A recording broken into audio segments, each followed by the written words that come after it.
y'all can sit down. What'd you say? Oh, thank you, brother. Listen, you don't even know if I'm good yet. Sit down. What are we doing? How we feeling? Are we feeling good? Awesome. So first and foremost, what I would like to say is I'd like to thank from the bottom of my heart, Glenn. That man has changed my life. What an amazing friend and amazing mentor. I actually met Glenn about a couple months ago in Bellingham, Washington, and he said, whatever you did in Washington, I want you to come to EXPCon and do it here. So now we are. So thank Glenn for that. Also, I've worked with a lot of organizations, and I think this is one of the greatest organizations on planet Earth. What an amazing community. Give yourselves a round of applause. All right, so we came to work. Listen, some of you are like, man, we're going to get a motivational speech. It's going to be inspirational. Aha, that's cool, but I'm here to kick you in the butt with my non-existent leg. Is that all right? Say yes? I'm just making sure. So I want to give you a few things so you get the most out of this session. The first thing that I want to make sure you're doing, I see you're videotaping me. You never seen a unicorn look this good, right? But all right, stop it. So the first thing that I want you to do is make sure you have something to write down, some notes. Listen, I know you're not here to waste my time. I'm not here to waste your time as well. And I want to make sure you have something to physically write down notes, whether it's your phone or your notebook. Wave it at me so I can see it. Even in the back, see it? Oh, wow, beautiful. Great. And the reason being is because studies show that when you sit there passively, you actually retain about 0 to 10% of the information. That's why I didn't learn anything in school. I didn't write anything down, right? Now, studies show that when you physically write things down, whether it's with your pen or on your phone, you actually retain about 40 to 50% of the information. Who's up for retaining 40 to 50% of the information? But there's always a next level. And one of the very reasons why you're in this room is because you want people to hold you to a higher standard of life. True or false? True or false? And so if you want to take it to a superhuman level, if you want to take it to an extraordinary level, we have to keep our body in a learning state, in a peak state. So when I yell out to you and when I tell you to say things, this isn't to be motivational rah-rah. This is so you retain the information. If that's okay, say yes! Yes! Say yes! Yes! Now you probably know who my mentor is. We'll get into this. Right? There's a few things that I also want to note. The first thing is something that we call the law of exposure. The law of what? Exposure. The law of exposure. And what the law of exposure states is once I'm exposed to a greater way of living life, new information, a greater way to make impact, income, whatever it may be, the moment I'm exposed, I cannot be unexposed. I can't see life the same. So what that basically means is if I took this whole room on a private jet, you'd never want to fly Spirit again. True or false? True or false? Because you've been exposed. So if you're up for being open to being exposed to information that could change your life, just say yes. Yes. All right, we're in the right room here. The other law that I want you to note. Are you getting value so far? Like, just make sure. The other law that I want you to know is something that we call the law of energy. The law of what? Energy. You're so good. Look at you learning. It's amazing. The law of energy. The law of energy states that energy cannot be created nor destroyed. It only changes form. How many of you know you're an energetic being? Just a show of hands. Right? Right? You're an How many of you know you're an energetic being? All right. Now what the law of energy also states is that high energy equals high income. High energy equals high level opportunities. A low level or low energy person will not attract high level opportunities. True or false? A low energy person won't attract high level opportunities, high level conversations, and high level networks. So I'm trying to be a person of high energy so I can have high impact and high income. If you're up for that, say yes. Yes. All right. So those are the few things that I want you to note. Now, if I continue to teach up here without letting you know why I'm so beautiful and why I have no legs or an arm, you won't retain anything because you'll be so focused on my body. So let me tell you what happened. Is that okay? Good. So in 1996, my parents went in for a late ultrasound. They sat them down, they pulled the baby up on the screen, and suddenly the doctor started freaking out. And they said, "What's wrong? What's going on?" And they said, "Well, from the looks of it, it doesn't look like your baby's limbs are being developed. Looks like he's missing his arms, he's missing his legs, and his face is messed up. Did they lie? They lied. Experts lie sometimes. It's all right. Right? They were the experts. They lied. I'm beautiful. All right? But yeah, you can clap for beautiful. You can clap for that.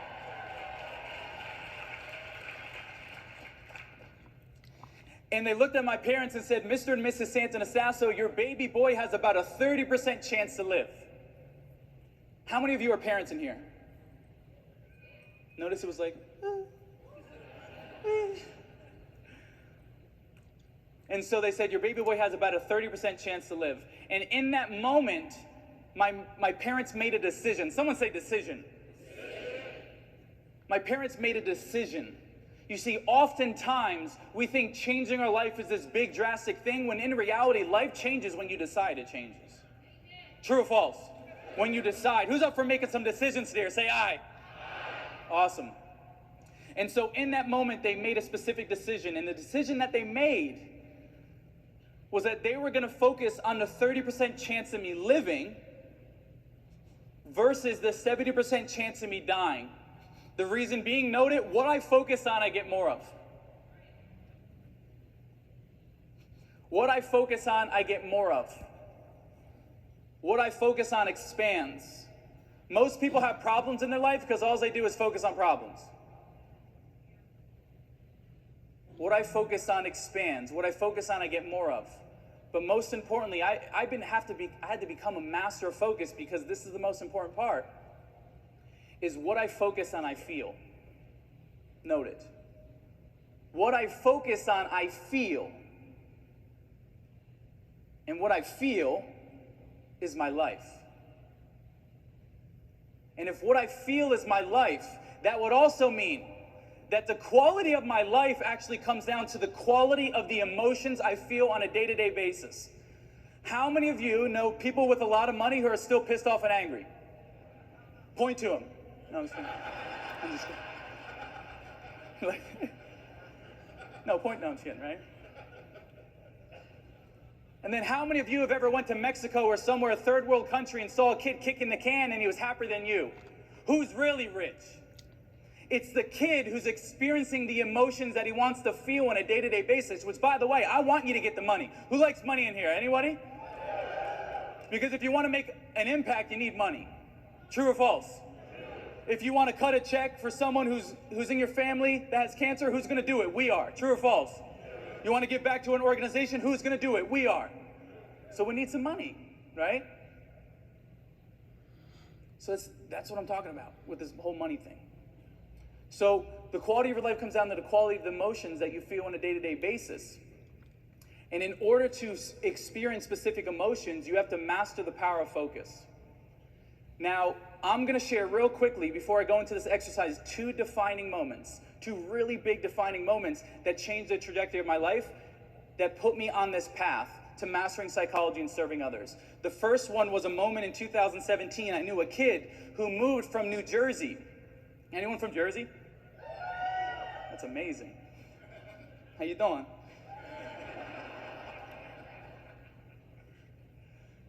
And I knew a kid who moved from Jersey to Florida to become a bodybuilder. And he wanted to become a bodybuilder, and one of his mutual friends said, hey man, come to this mastermind. It's like 8 people, you never know who you meet. You never know what will happen. And so this kid, he goes to the mastermind, and everybody's sharing their story. They're like entrepreneurs and stuff. They got businesses. And this kid feels really uncomfortable being in the room. And they say, hey, what's your story? He goes, I got a long story. You got a long time.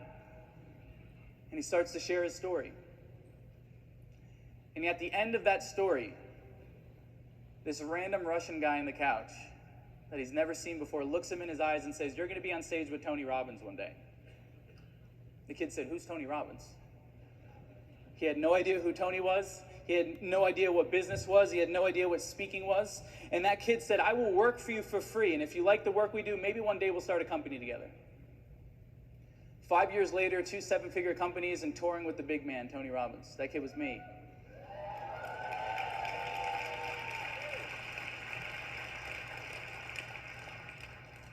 And I say that because I wouldn't be on the stage if I never got in the room. Someone say, get in the room. Someone say, get in the room.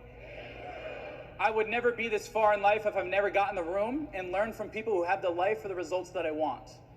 And sometimes it takes a different person from a different walk of life to see a gift in you that you didn't see in yourself. True or false?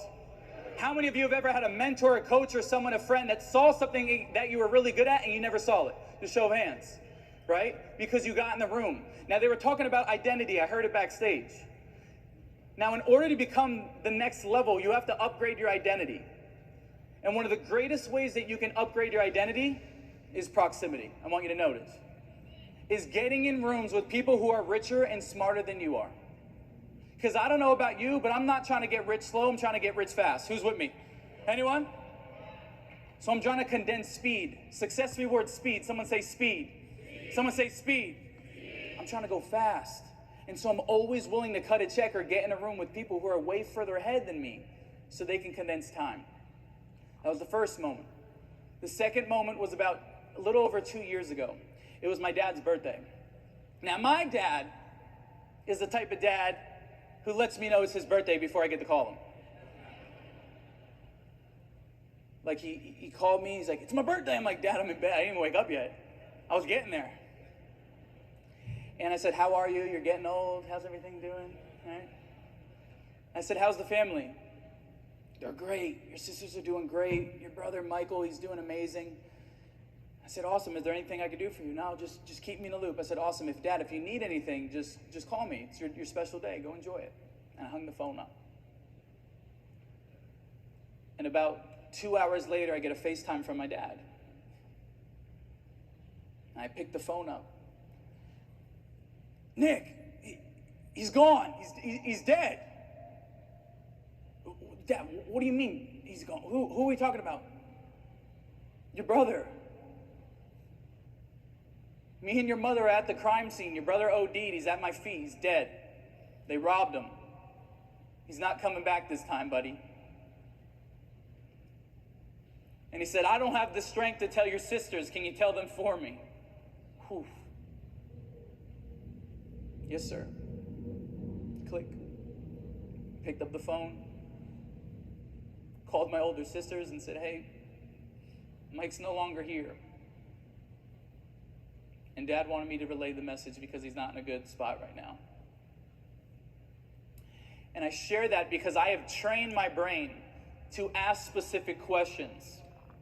You see, your brain is a problem-solving mechanism, and it's always going to give you an answer to the questions that you ask it. The truth is, most of us going around asking terrible questions.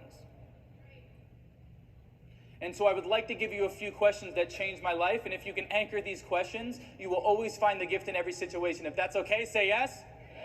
The first question that I asked myself when I hung up after I found out that my brother overdosed, he was dead, he was no longer coming back. The first question that I trained my brain to ask in that moment was, who am I going to become because I'm going through this?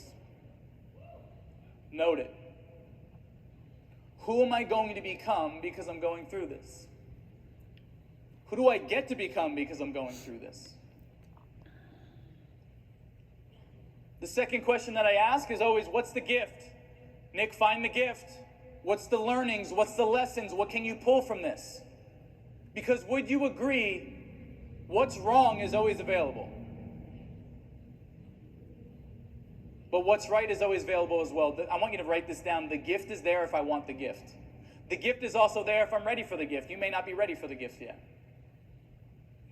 And so those are the two questions that I ask myself. Who am I going to become, and what is the gift or what is the learning that I'm going to get from this experience? The first thing that I learned was that, wow, maybe I could be a man and step up when my dad couldn't. You see, as a man with no legs of an arm, there's a lot of times where I don't feel like a man. I can't pick my girlfriend up and carry her around. We can't do long walks on the beach or long runs on the beach. Maybe these are limiting beliefs. I need to coach myself. But a lot of times I don't feel like a man. And although my brother passed, it gave me a great gift because I was able to step up and be a man when my dad couldn't. And that was a great gift that I got. The second thing, the second learning, the second gift that I got from that moment, that my brother's suffering was over. His battle was over. Is anyone in this room affiliated or know someone that struggles with addiction? Put them high and look around the room. This is your family we're talking about. Look at the room. It's all of us, most of us. Everybody knows someone.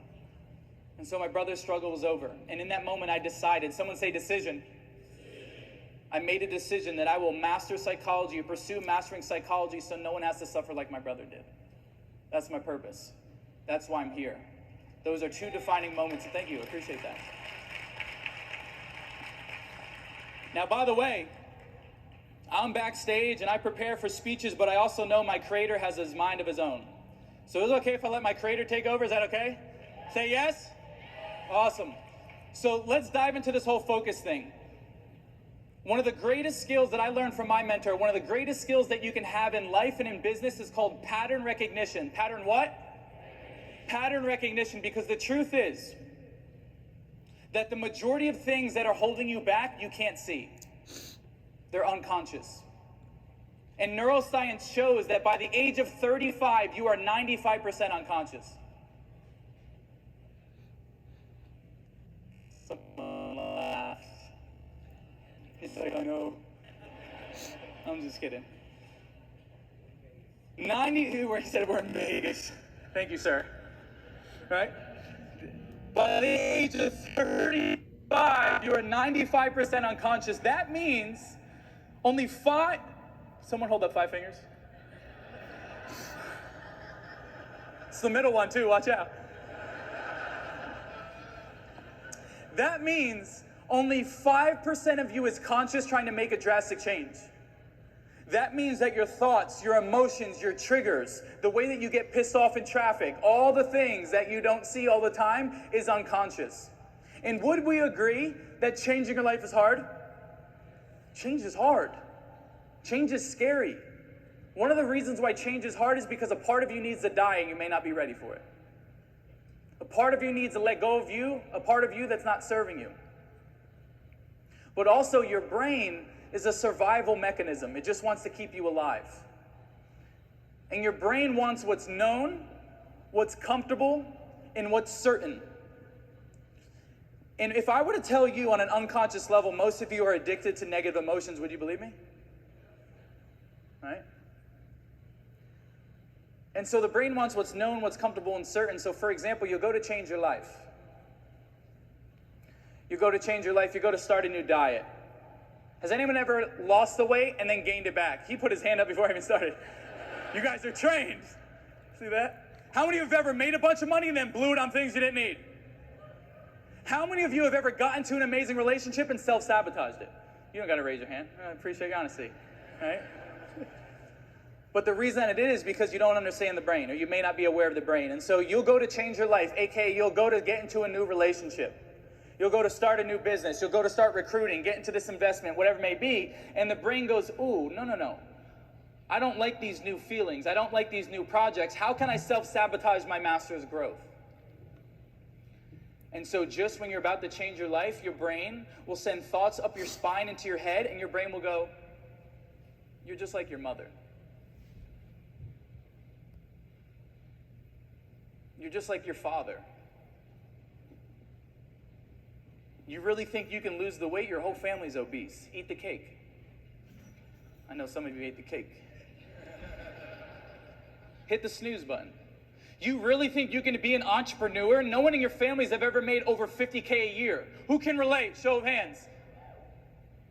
The brain talking you out of these specific things. So in these moments, this is what I call override moments. Someone say override. Someone say override. You see, the unwiring and rewiring process happens quicker when you keep what you fear, what makes you freak out, what makes you anxious and scared on the forefront of your mind. Right now, I want you to note there's something that you're putting off. I thought this was going to be a motivational speech. Who is this guy? There's something that you're putting, how many of you know there's something you're putting off that you haven't done because you're afraid? Show of hands. This is your family we're talking about. What's that thing you've been putting off? Note it. What's that thing that you need to start pursuing? Maybe you need to start getting on Instagram Live. You need to start recruiting more. You need to get your face out there. You're scared to go on Facebook because you don't get as many likes. You know who you are. What's that thing that you've been pushing off and holding off? That's the thing that you need to pursue. You see, everything you want in life is on the other side of fear. Everything you want is on the other side of fear. You got to lean into it. So let's dive into this whole focus pattern. There are 3 focus patterns that screw most humans and entrepreneurs up. And remember, pattern recognition, if I can make you aware of a pattern, you can then strip power away from it. But if you're not aware of the pattern, you can't see it. And by the way, just today, I'm just Baby Yoda. And what I mean by that is I'm not here to give you answers. Who the hell am I? But what I've learned about great leaders is they ask great questions to lead their people to their own answers. So is it okay if I ask you some questions? Show of hands. Is that all right? Is that all right? So let's go through these focus patterns. The first focus pattern that I want you to note is, in my life, the majority of the times, do I focus on the things that I have or the things that I don't have? Take a second. And by the way, this work is for you. Maybe today's the day you stop lying to yourself. Because the truth will set you. The truth will set you. In my life, the majority of the time, am I focusing on the things that I have or the things that I don't have? I'll give you a couple seconds. And then we'll gauge the room here. Now, by the way, some of your brains go, well, I already know this. 4 most toxic words that you can have in your entrepreneur career is, I already know this. The very belief that you think you'd mastered something is the belief holding you back from your next level. Is that okay to say? The very belief that I think I'd mastered psychology, the very belief that I've mastered recruiting, the very belief that I've mastered contracts and investments is the very belief that's holding me back because I stopped being a student of the game. How dare me? In my life, the majority of the times, do I focus on the things that I have or the things that I don't have? How many of you maybe find yourself focusing on the things that you don't have? Lights on, let me see. Put them up. If you got an arm, leverage it. I'll take it. I will gladly take donations of arms and legs. Right? That's okay. Now watch this. When you focus on the things that you don't have, do you feel good or bad? You feel bad. And when you feel bad, do you take more action or less? There's something there. All right? How many of you try to make a conscious effort to focus on the things that you do have? How many of you are like, screw this guy, I'm not raising my hand regardless. I'm coming to find you in my wheelchair after this, right? Now take a man with no legs of an arm, for example. A man with no legs of an arm, if I woke up every single day and focused on all the things that I didn't have, is my quality of life good or bad? Quick. It's bad. And then I wouldn't serve, then I wouldn't create, then I'd be in this negative state. I'd be handicapped and crippled. Not by my physical body, but by my software. So how many of you in this room can just be intentional and conscious about trying to focus on the things that you have versus the things that you don't have? Show of hands. Make some noise for that one. Oh, here we go. Great. Also, packed house. Came to see me. It's amazing.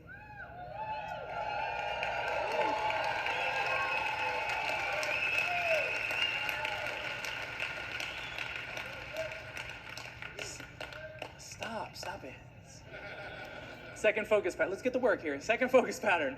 Second focus pattern. In my life, the majority of the times, do I focus on the things that I can control or the things that I can't control? Note it. In my life, the majority of the times, do I focus on the things that I can control or the things that I can't control?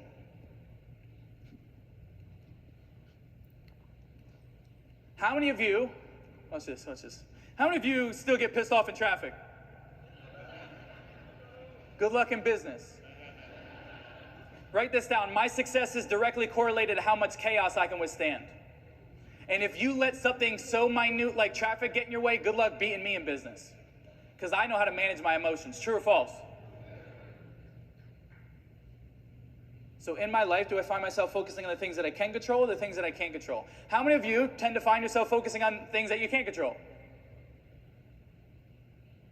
That's right? How many of you try to make a conscious act to focus on the things that you can control? Now, how many of you agree that there's a lot of things that we can't control?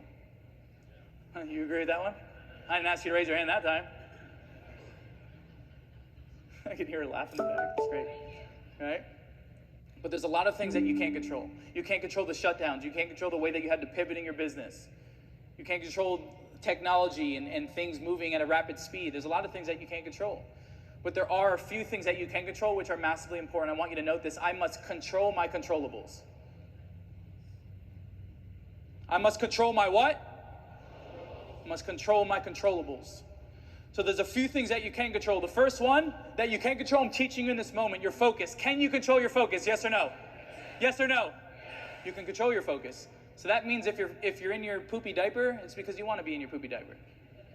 Because you want to stay there. For some of you, it's time to change the diaper. It's time to switch the focus. Anyone up for that? Switching focus? All right. Talking about diapers. Where did Nick go here today? I told you my creator was going to take over. But you can control your focus.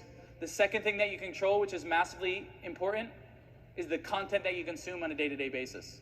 They were talking about news and the newspapers. What most humans do is they wake up and they immediately look at their phone and see a text message, a phone call, or an email that pisses them off, and they expect to have a great day. Anyone? You know who you are, right? Same thing, most humans wake up every single day, look at the phone and see killings, politics, and expect to have a joyful day with rainbows and sunshines and unicorns. Good luck, right? It's designed to keep you in a fearful state.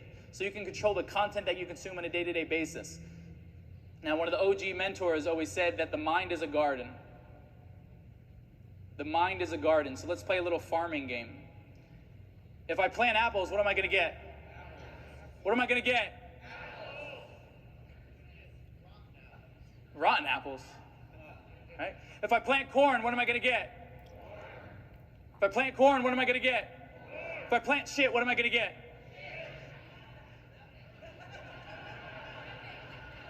Now the creative ones go fertilizer. Those are the innovative ones. I like y'all. But you get what you consume. You become what you consume. True or false? And the third and final thing that you can control is the people that you surround yourself with on a day-to-day basis. Is it okay if I speak to you direct? If you hang around people who have unhealthy tendencies, you start to have unhealthy tendencies. If you hang around people who are penny pinching, you start to penny pinch. You hang around people who have toxic relationships, you start to have toxic relationships. And if you hang around people who have low standards, it's only a matter of time before you start lowering your own damn standards. True or false? Now, by the way, do not go home. Babe. This guy with no legs, one arm, he told me to cut you off. You're out. There's the door. My mind's a garden, babe. Get out. I didn't say to do that. Makes me look bad, right? But you do, they kissed. I love that. Give them a round of applause. They're like, hey, you ain't leaving. You ain't going nowhere.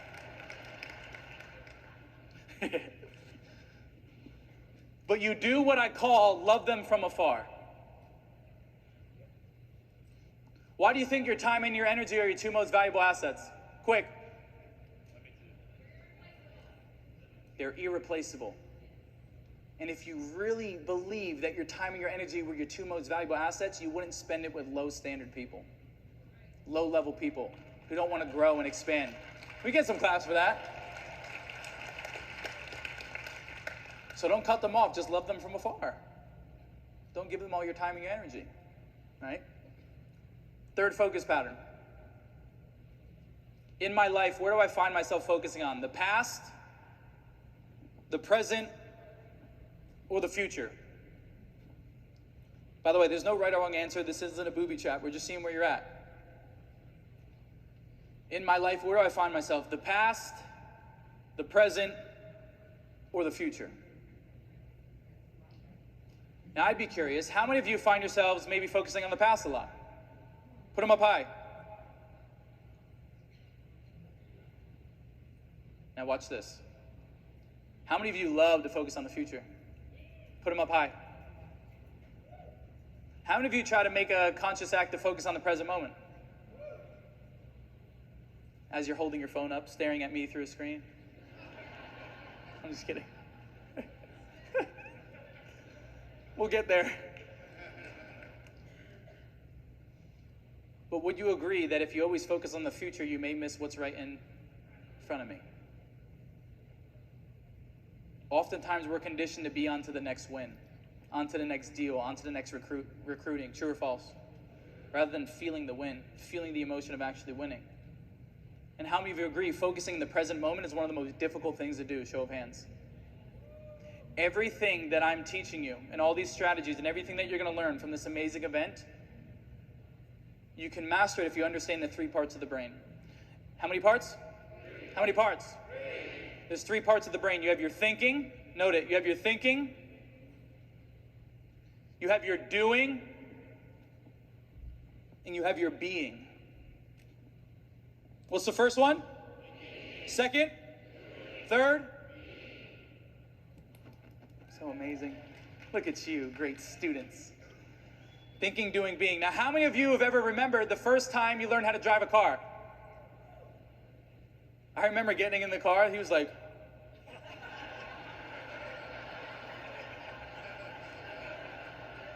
"You ready?" "I'm ready." I passed, I got my license, right? They're like, "How?" I just don't understand, right?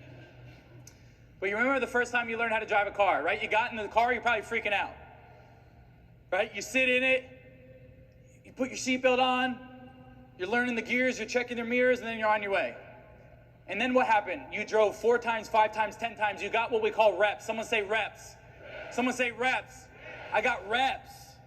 And then the 10th time I got in the car, or you got in the car, you threw it on, you threw your radio on, and you were smacking your steering wheel, and you were on your way.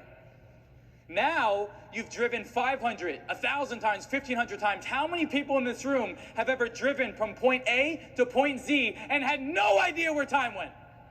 Make some noise. Right? That's because you went from thinking driving to doing driving to what? Being driving. Whew. This is the same strategy for sales. This is the same strategy for marketing, recruiting, investing, doing deals. You have to get what? You have to get reps until you have that unconscious competence. Oftentimes, your anxiety and stress is coming from your lack of preparation. Whew, sorry. A lot of the times, the anxiety and stress is coming from a lack of preparation. So what I'd like you to note in this moment is what's the very skill that I just need to get more reps on? Note it. You're like looking at me and starstruck. What is the skill? What is the muscle that I need to exercise so I can get some more reps in so I'm more certain and confident when I do it? You should have saw the first time I spoke on stage. "Hey guys, it's Nick." Can you tell I got some reps? Someone say reps. So what is that skill that you need to get more reps on? Someone said reps. He's just like in it, reps, reps, reps. Pound, pound, pound, go. Right? Awesome. Now the next thing that I want to take you through, as I mentioned, the quality of your life comes down to the quality of the emotions you feel on a day-to-day basis. There's a concept that I want you to lean into for this next remainder of the session. And it's a concept called emotional integrity. Emotional what? Emotional what? Emotional integrity. And what emotional integrity states is that every single time an emotion arises, like I want to cry and I don't, I lie to myself. Every time I suppress my emotions, I'm lying to myself. And if I lie once to myself, what is it easier to do? Lie again, lie again, lie again. And in this society, we have been conditioned to soothe. Would you agree? We soothe with drugs, we soothe with alcohol, porn, video games, whatever it may be. We soothe because we don't want to feel the specific emotion, and that's why we don't heal. Now, most of our beliefs and the way that we view the world was cultivated between 0 and 7 years old. And the reason being is because during 0 and 7, your brain was in theta state. What state? Theta state, which is the door to your subconscious mind, aka we're very suggestible. So what I'm going to do real quickly is I'm just going to share a sentence, and if you've ever heard this sentence as a little boy or little girl, I just want you to raise your hand. You ready? If you're ready, say yes. Yes. Say yes. Yes. We can't afford that. They said, ooh. Come on, put them up. We can't afford that. Rich people are evil. Why are you laughing? They're like, Rich people are greedy. They probably screwed someone over for that car. Watch this, ready? Money doesn't grow on trees. Did you know they print it? They printed way too much. In a building, they print it. It does grow on trees, right? Now watch this. Big boys don't cry. Big girls don't cry. Put 2 up for that one. And at a very early age, you believed that money was hard to make. At a very early age, you were told to shut up and be quiet. At a very early age, you were taught or conditioned that vulnerability was weak and authenticity was weak, and that you shouldn't feel your emotions, you should just work through it, or you should just suppress it. How's that going? Because then it builds and builds and builds, and then one day you snap. True or false? And by the way, I'm not throwing stones at your parents. Parents were amazing people. And in order to liberate yourself, you need to have some compassion. Someone say compassion. Because would you agree that your parents did the best they could with what they knew in their conditioning? Give that a round of applause.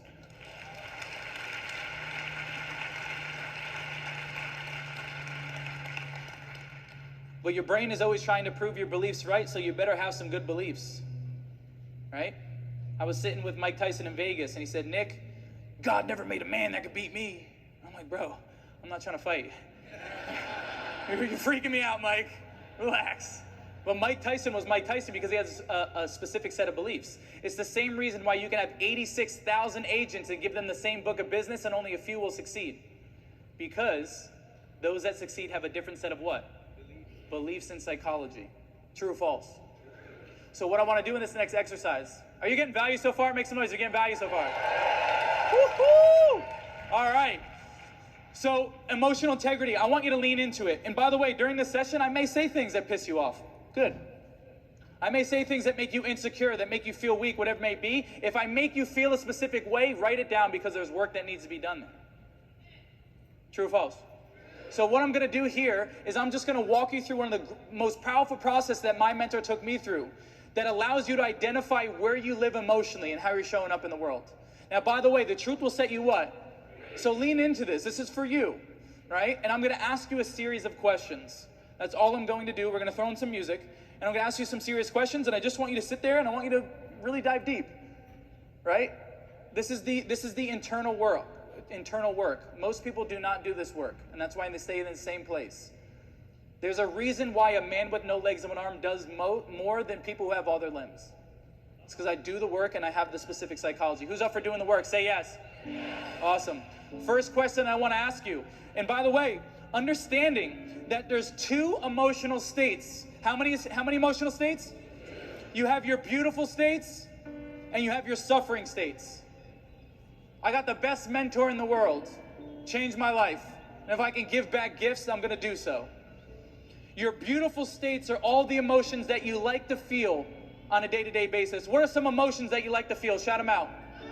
Love. Happiness. She's on a roll. Come on. Peace. Gratitude. Joy. Happiness. Security. Success. Fulfillment. Joy. Peace. Confidence. Certain. All the emotions that we want to feel. They say, how's a man with no legs and one arm so happy? I trained myself. You can do it too. Now, your suffering states are all the emotions that you don't like to feel. What are some emotions that you don't like to feel? Depression, anger, fear, sadness, pain, insecurity, uncertain, fear, all these, right? These are all emotions that we don't like to feel. Rejection, fear of not being loved, fear of not being wanted. So I'm going to ask you one question, and I'm going to throw in different emotions. I want you to be honest with yourself. I'm not going to ask you for the questions. I'm not going to have you stand up and intervention you. Don't worry, you're safe. How often do I experience the emotion of anger? Is it once a year?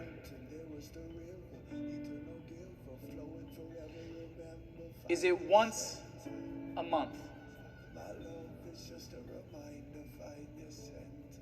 Is it once a week? Is it once a day? Is it all day?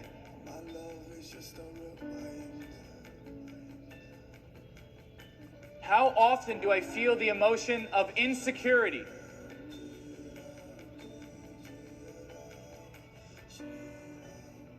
Is it once a year? Is it once a month? Is it once a week? Is it once a day? Multiple times a day?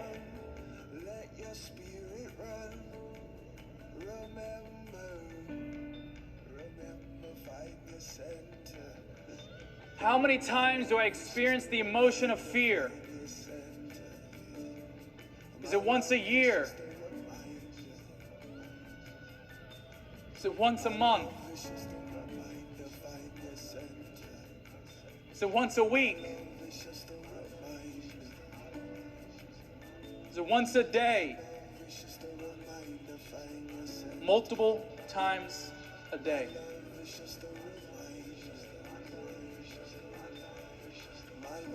How many times in my life do I experience the emotion of not feeling confident, not feeling beautiful, not feeling certain, not feeling good enough? Is it once a year? Is it once a month?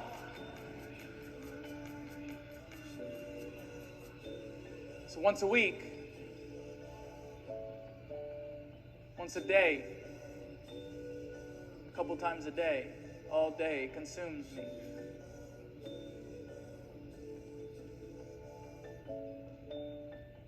Now, by this point, you've identified a suffering emotion that you feel a lot.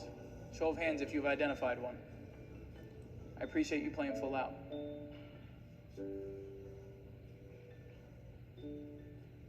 How many of you, your emotional home or where you live a lot is anger? Put them up high. Thank you. How many of you is sadness?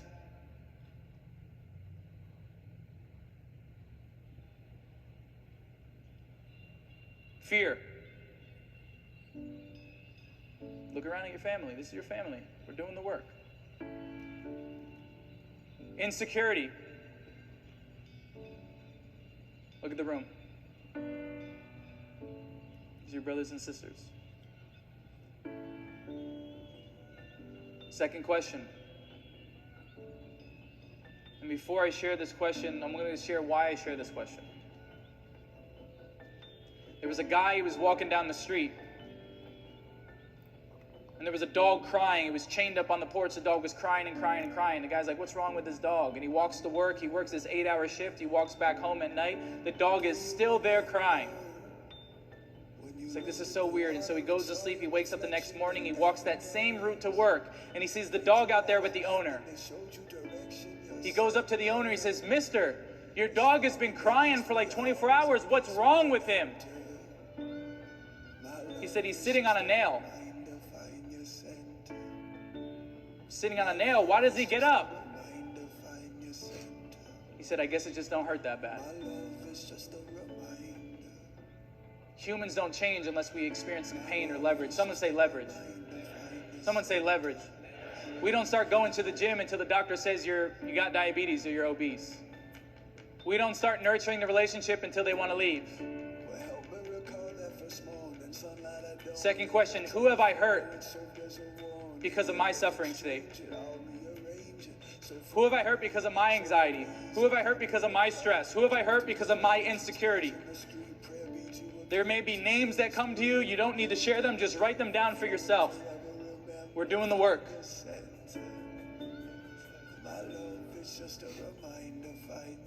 Who have I hurt because of my anger?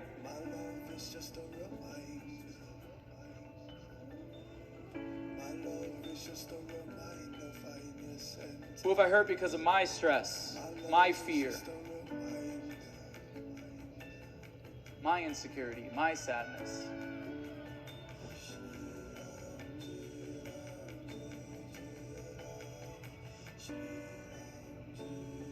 Now at this point,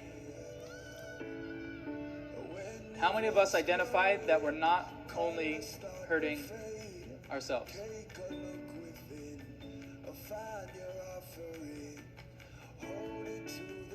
Third question.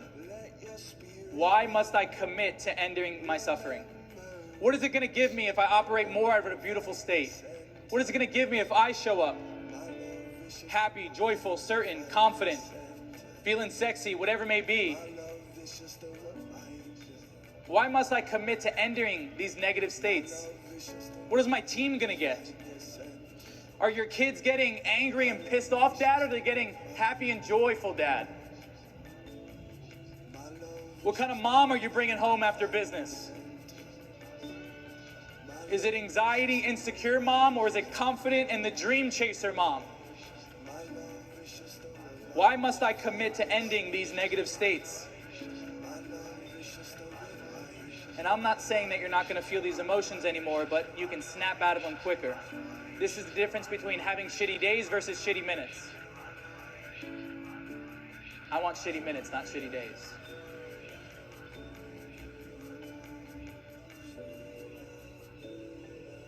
Why must I commit to ending my suffering state?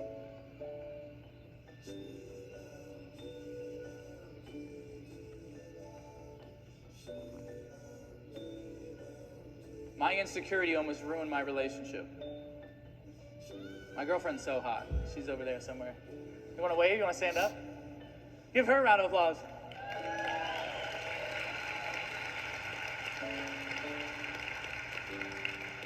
Cam, some other girl stood up and she took your place. There you go. They're like, Nick, she likes you for your money. I'm like, no, it's the handicap parking. I'm just kidding. I'm just kidding. Love you. But once I've identified that I was living in insecurity, I can strip power away from it. I can identify the things that I was doing, the visions that I was casting, the way that I was showing up, and I can unwire and rewire because I'm aware of it. How many of you have identified an emotion that you're not so okay with and you're going to do some work to change it? Make some noise. Make some noise. Good. So what I would like to do now, is it okay if I bless you, if I take us through a blessing? Is that okay? I was going to do it anyway. I'm drunk with power up here. This is the tallest I've ever been in my life. Taking advantage. So what we're going to do, and listen, that's powerful stuff. This is the work that most people don't do. How many of you agree just that exercise could change your relationships? Make some noise for relationships.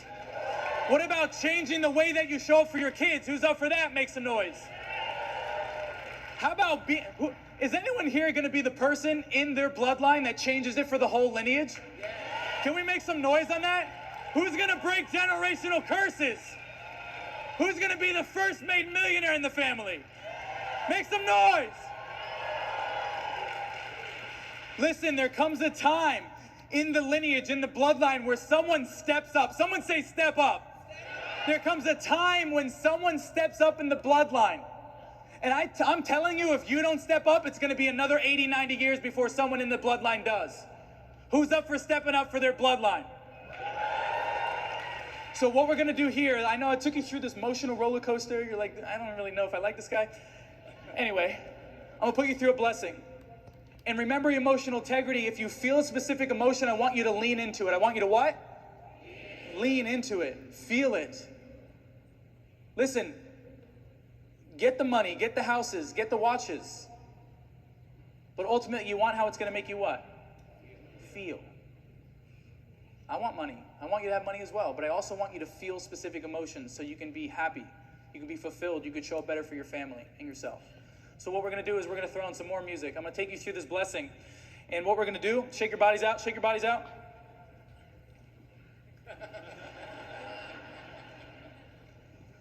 Good. Put your phones down if you would, if you're okay with that. I know it's tough. Phones down. You're like, it must be good if he's telling us to put our phones down. I want you to close your eyes. We're going to start off with 6 deep breaths. I'm going to talk you through the deep breaths. See what I did there? Eyes down. Deep breath in through the nose and out through the mouth. Deep breath in. Deep breath out. Deep breath in. Deep breath out. Deep breath in. Deep breath out. Deep breath in. Deep breath out. Deep breath in. Deep breath out. Now make this last deep breath your deepest breath in. Deep breath in. Deep breath out. I want you to put your hands on your heart.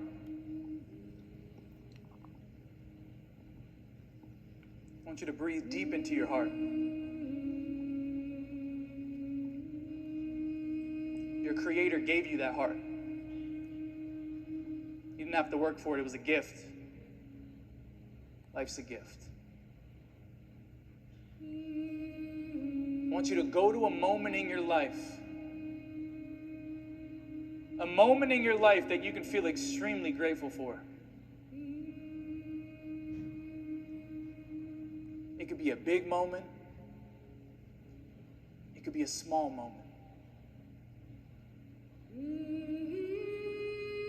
But a moment for you that you can feel extremely grateful for.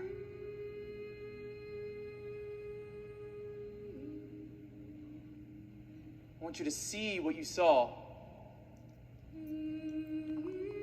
Hear what you heard. And feel what you felt. Feeling so grateful for that moment. That's it. That's it. That's your moment. Don't let it go.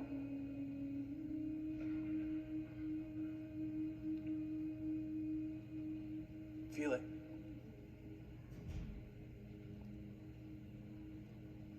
The birth of a child. A vacation. Feel that moment. Breathe that moment into your heart. This is your moment.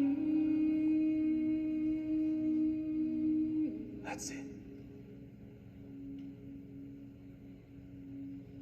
Good.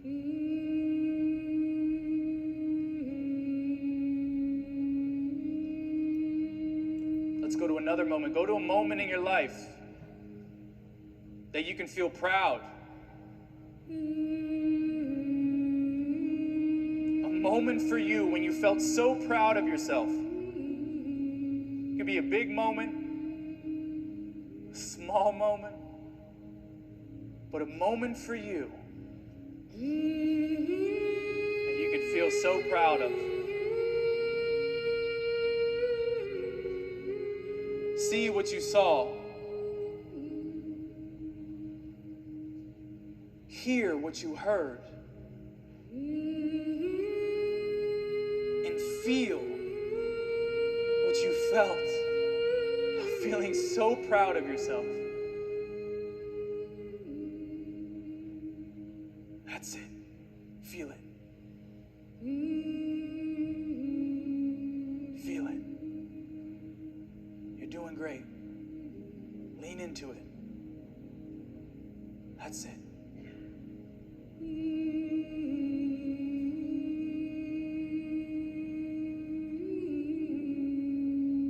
Let's go to your third moment. Your third moment is a moment when you felt that you were at the right place at the right time. A moment that was coincidental.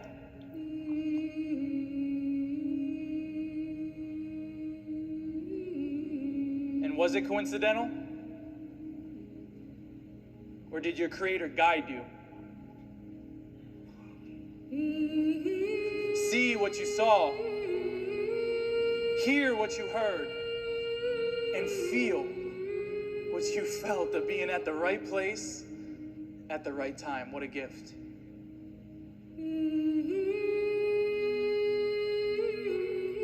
Feel it. That's it.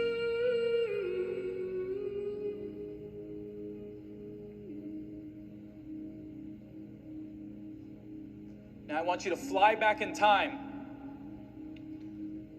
to your younger self. There was an age that popped into your head. 5, 7, 9. I want you to go visit your younger self.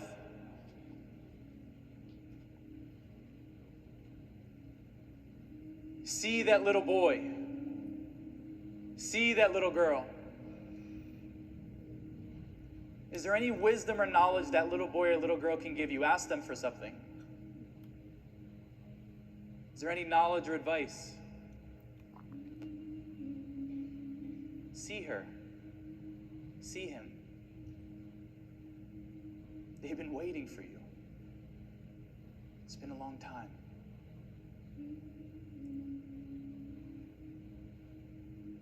That's it.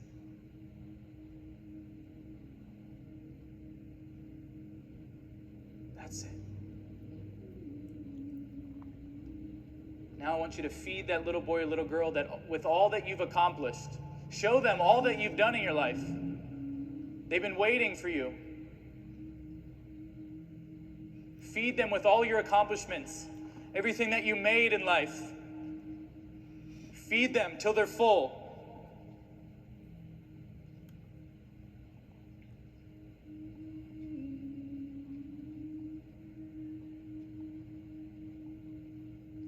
That little boy or little girl just wanted to be seen, heard, loved. Look how far you came. You had it all. That's it.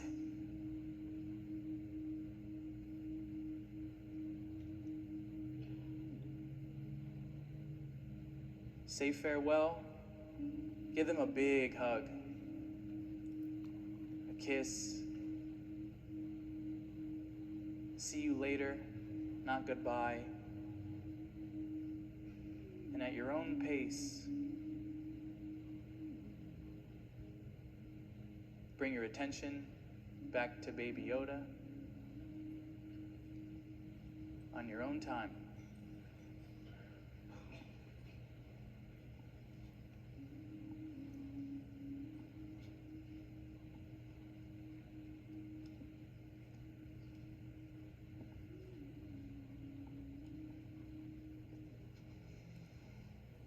How do you feel?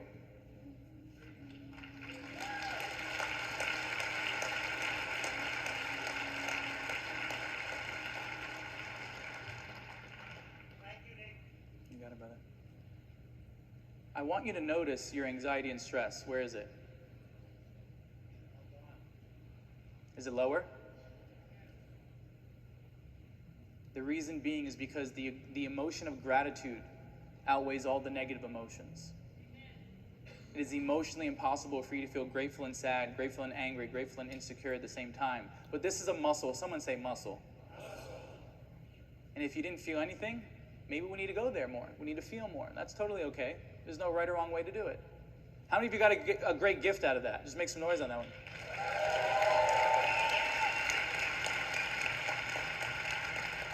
How many of you are like, what did I get myself into today? Anyone? Yeah, some hands went up. I like it. I see him over there. All right. So what I would like to do, if you're okay with it, is how many of you would like to just have that exercise if I just gave it to you? Is that okay? Is that okay? All right, what we're going to do, the only time that I want you to pull out your phones, we're going to throw it up for real quickly. It's going to be like 40. Oh, there, threw it. It's a QR code. And so you'll get my free blessing. And then also just daily motivation. If you want to be a part of the stuff that I'm doing, I thank EXP for allowing me to be into your life and give you a gift. And so scan the QR code. We're going to do 30 seconds. Me and the big guy.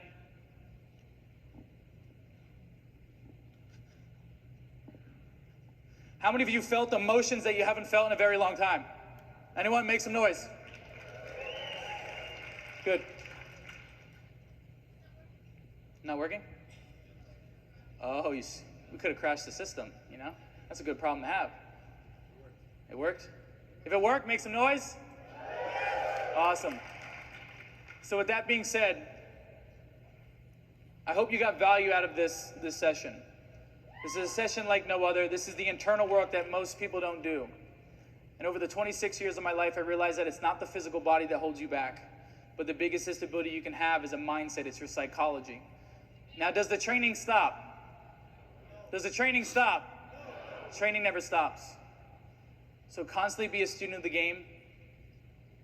And I'll leave you here with this. The last little pattern is a lot of the times humans get wrapped up in this pattern of saying, I have to. I have to go to the gym. I have to make more calls. I have to do more recruiting. When in reality, all the things that you have to do are actually privileges. And you get to do those things. Even me, a man with no legs of an arm, knows that there's millions of kids and adults that are confined in wheelchairs and hospital beds that will give up everything and anything just to trade places with me. How dare me not take advantage of this human experience my Creator gave me?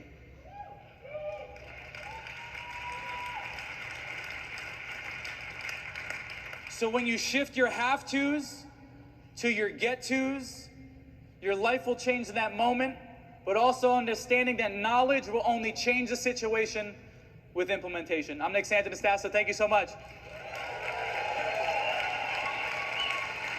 Thank y'all.